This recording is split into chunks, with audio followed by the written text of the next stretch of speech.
የዲሞክራሲ ባህል ግንባታ ከሀገር ሁለንተናዊ ብልጽግና ጋር በቀጥታ የተያያዘ ስለመሆኑ ተደጋግሞ ይነሳል። በኢትዮጵያ ዘላቂ የዲሞክራሲ ስርዓትን ለመገንባት ከጎሳ ፖለቲከኝነት የተላቀቀ ከጠበቡ አጀንዳዎችም በወጣ ሀገራዊ መግባባትና ለዲሞክራሲ ባህል ግንባታ ቅድሚያ መስጠትም አስፈላጊ ስለመሆኑ ይገለጻል። በጠቅላይ ሚኒስትር አብይ አህመድ የተጻፈው የመደመር መንግስት መጽሐፍ የዲሞክራሲ ግንባታ በምርጫ ሂደት ብቻ የሚወሰን ሳይሆን ከዜጎች የንቃተ ህሊና ለውጥና ከኢኮኖሚያዊ እድገት ጋር የተቆራኘ ስለመሆኑ ተነተናል። ዜጎች በሰፈርና በብሔር ጥቅም ላይ ከሚያተኩሩ የፖለቲካ ፉክክሮችም ወጥተው ሀገርን ወደፊት በሚያሻግሩ ታላላቅ አጀንዳዎች ላይ እንዲያተኩሩም ያስቀምጣል። ፖለቲከኞችም ይህንን ይስማሙበታል።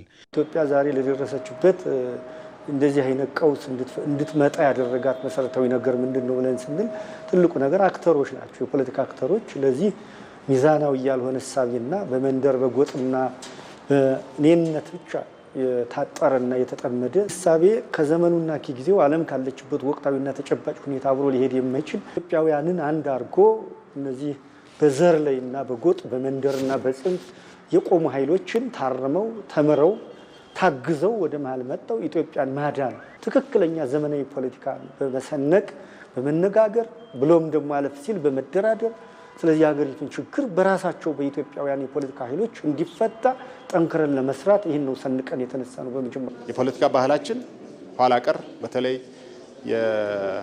የመጠላለፍ የሴራ ፖለቲካ በፖለቲካ አመለካከት መለየትን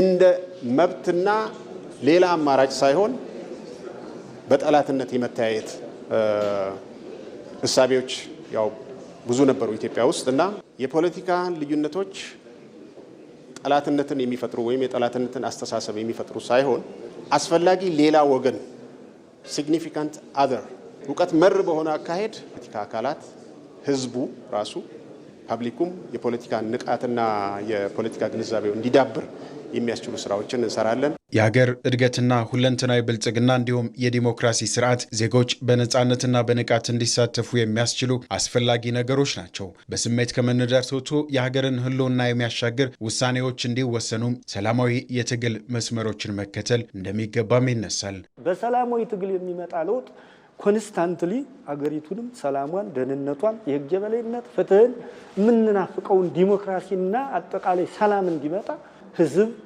የስልጣን ባለቤት መሆኑን አስረግጦ አውቆ ተምሮ ተገንዝቦ ለሚመረጠው ወይም ስልጣን ለሚሰጠው ለሚያምነው ለሚከተለው የፖለቲካ ፓርቲና የፖለቲካ ኃይሎች እንዲሰጥ ትምህርት መስጠት ነው። የዲሞክራሲና የፖለቲካ ባህል ግንባታ ከጥላቻና ከጎሳ ሽኩቻ በመውጣት ለጋራ ሀገርና ለጋራ እድገት የሚጨነቅ ትውልድን መፍጠር ለትውልድም መስራት ስለመሆኑ ጠቅላይ ሚኒስትር አብይ አህመድ ይገልጻሉ። ትውልድ ላይ ተቋማት ግንባታ ላይ የጋራው አቋም ብንይዝ ጥሩ ነው። ያ መሆን ካልቻለ እንጎዳለን። አብዛኛው ኢትዮጵያ ውስጥ ያለው የፖለቲካል አውድ በጨለማ ውስጥ እንዳለ ሰው ነው።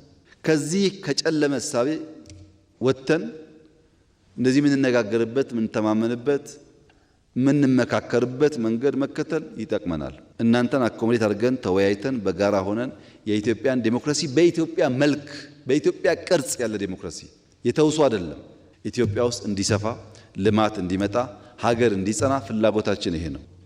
በጋራ ብንሰራ ጥሩ ነው ለልጆቻችን ሲባል። የዲሞክራሲ ባህል ግንባታ ከትምህርት መስፋፋት ከመረጃ ተደራሽነትና ስርጭት እንዲሁም ኢኮኖሚያዊ፣ ማህበራዊ ፍላጎቶችን ለማሟላት የሚያስችል እንደሆነም ይታመናል።